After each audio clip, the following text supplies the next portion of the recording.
The top 5 money lessons parents fail to teach their kids. Kids, what have your parents taught you about money? And adults, what did your parents not teach you that maybe you wish you had a heads up on? In today's episode, we tackle the top 5 money lessons parents fail to teach their kids.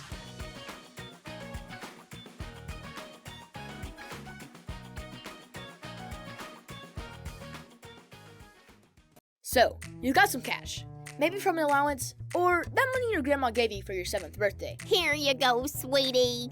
Woohoo! Thanks, Grandma! Whatever it is, what are you gonna do with it? Spend it, hide it away, or maybe invest it? Let's start learning how to make that money grow. Time to learn how to be a cash kid.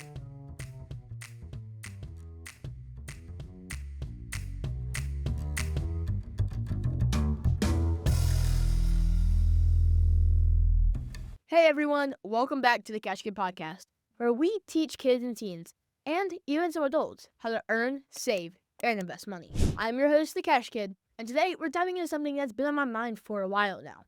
The top 5 money lessons parents fail to teach their kids.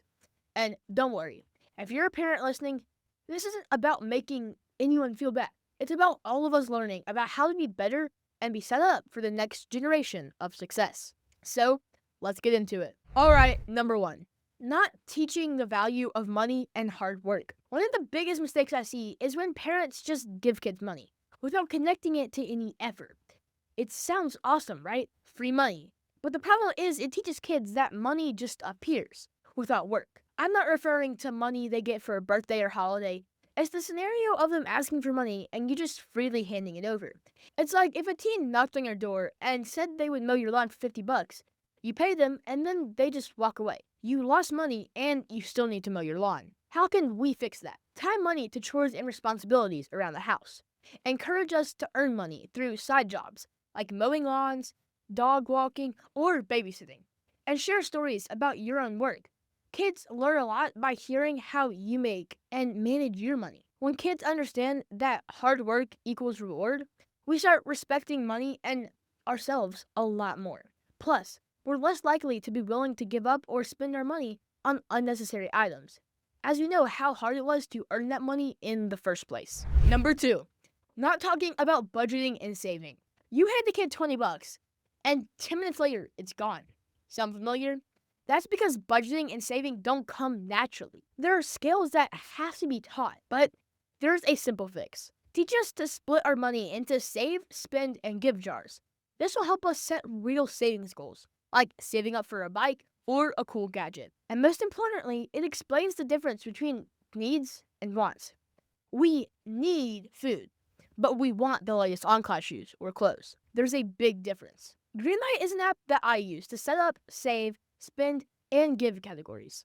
It's all digital and it's easy to move money from one bucket to the next. Parents and kids both have access to it, to monitor it, and to help reach their goals together. Budgeting isn't boring when you turn it into a challenge or a goal that you're both excited about. 3. Avoiding conversations about debt and credit. A lot of parents think, my kid doesn't need to worry about credit cards yet, but here's the thing. By the time that we do get a credit card, if we don't understand how debt works, we can get into serious trouble. A better way? Start small. Let your kid borrow $5 with the promise that they have to pay it back with a little interest. Talk about how credit scores work and why they matter. And share real stories from your life, like how you bought your house, your car, or mistakes that you maybe made with debt. Money mistakes happen, but learning early can help us avoid the big ones later. One of the tried and true measures is when a teen turns 16, they can be made as an authorized user on their parents' credit card. They can have them only use it to buy gas and pay that back every month. It helps build their credit and experience how credit works, and that it's got to be paid back, or you're in debt. Number 4, not encouraging entrepreneurship and investing. Saving is good, but growing your money is even better. And guess what, kids? I can totally understand investing in entrepreneurship if someone takes the time to explain it. What are some ways that you can help? Introduce simple concepts like stocks, bonds, and ETFs. Support our business ideas like selling bracelets, mowing lawns, or even running a YouTube channel. And point us to real success stories, like those of other young entrepreneurs who started early. You never know if the next Elon Musk or Oprah Winfrey might be sitting at your kitchen table. And also, don't be the one to discourage them. Find a way to help them expand on their business mindset in an educated way. Number 5, not setting a good financial example. Parents, we're watching you, even when you think we're not. If you are always swiping credit cards, shopping online, or arguing about money, then that's what we learn. Here's what helps. Be open about money. Let us see the family budget.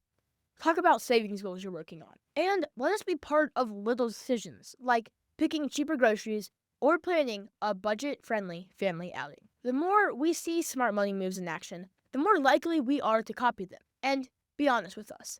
If you've made bad financial choices before and feel like we could learn from it, share how we can avoid those same mistakes. And if you don't have the right answer, help them find the right one.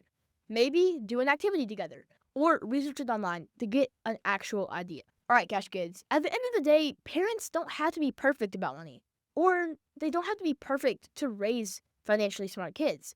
It just takes honesty, a little guidance, and making money talk normal, not scary. Kids want to learn how to make money. We want to be independent and successful with our money. So, whether you're a parent, grandparent, or a kid tuning in, remember, it's never too early or too late to start learning about money. Thanks for listening to the Cash Kid Podcast. Be sure to check us out at Cash Kid Podcast on Instagram, Facebook, and YouTube. Also check out our website at cashkidpodcast.com to buy our merch, to check out our blog, watch our videos, and so many things more. And hey, if you like this one, share it with a friend or a parent who could use a little money motivation too. See you next time, and remember, anyone can be a Cash Kid. You just have to learn how to become one. Cash Kid, out.